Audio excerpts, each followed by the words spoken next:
Pemirsa, jelang Pilpres 2024, dukungan terhadap tokoh-tokoh yang digadang-gadang sebagai capres terus bermunculan.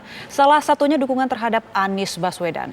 Yang terbaru adalah kelompok yang menamakan diri Majelis Sang Presiden. Mereka mendeklarasikan dukungan kepada Anies Baswedan untuk melaju dalam Pilpres 2024.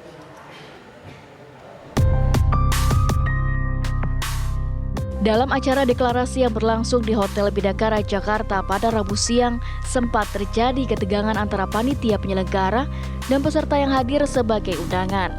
Sejumlah orang meminta agar bendera bertuliskan kalimat tauhid yang sempat dipasang di panggung agar diturunkan. Pasalnya, bendera tersebut kerap diidentikan dengan bendera kelompok Hizbut Tahrir Indonesia (HTI) yang telah dibubarkan.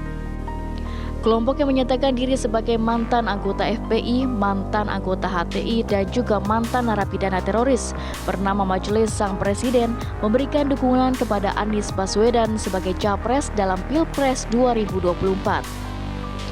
Beberapa hari sebelumnya, dukungan terhadap Anies Baswedan juga diberikan oleh kelompok yang menamakan diri Front Persaudaraan Islam atau FPI. Namun hal itu lekas dibantah pihak FPI yang menyatakan tidak menurunkan massa untuk mendukung Anies Baswedan di Pilpres 2024. Lantas, apakah dukungan yang diberikan oleh sejumlah kelompok itu murni atau ada motif tersendiri?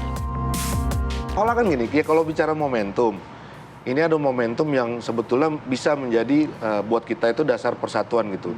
Situ ada, bayangin aja dari 2017 sampai 2020, 2021 itu kan Pak Jokowi selalu dibuat head to head terus dengan Mas Anies.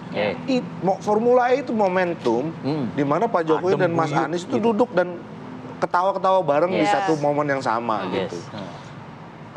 Orang-orang kayak ini momen kan setelah itu langsung tuh ada itu. Ada FPI Reborn, ada apa. Itu gitu lah ibaratnya. Seolah-olah nggak rela gitu terjadi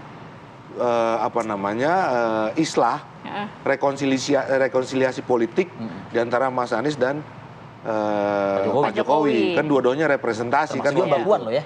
Ada Mbak Puan, ada Mas Bamsud Golkar kan. Kemudian ada Caimin pun hadir di situ. Betul. Ada Pak Haritanu. Banyak tokoh politik banyak hadir di sana. Jadi ada yang nggak suka dengan keguyuban. Ada yang nggak suka guyuban. Dibuatlah begini, dimunculkan lagi isu-isu. Saya sih nggak sempat nerima undangan karena undangan. Kalau yang FPI Reborn itu kalau kita melihatnya itu memang ini pekerjaan amatiran yang memang tapi mempunyai pengalaman pembinaan intelijen sebetulnya.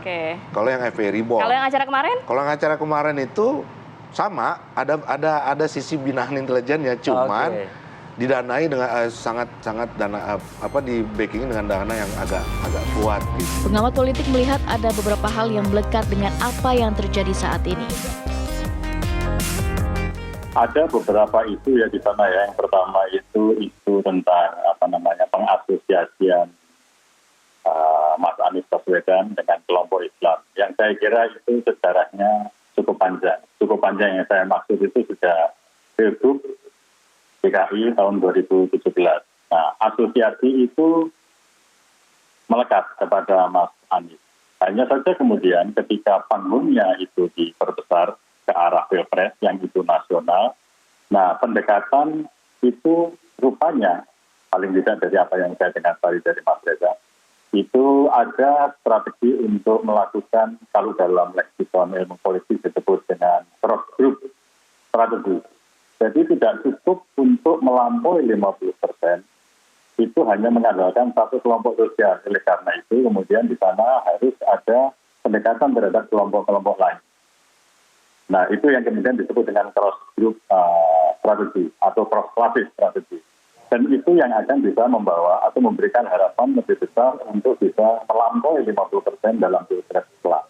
Nah yang jadi persoalan kemudian adalah sejauh mana strategi itu bisa jalan. Karena selama ini saya kira, kalau Mas Reza tadi menekankan ada kontinuitas, katakanlah rekayasa, di sana juga sebetulnya ada kontinuitas bagaimana Mas Anies itu ketika berkampanye, ketika melakukan pidato itu juga memang mendekat kepada kelompok Islam.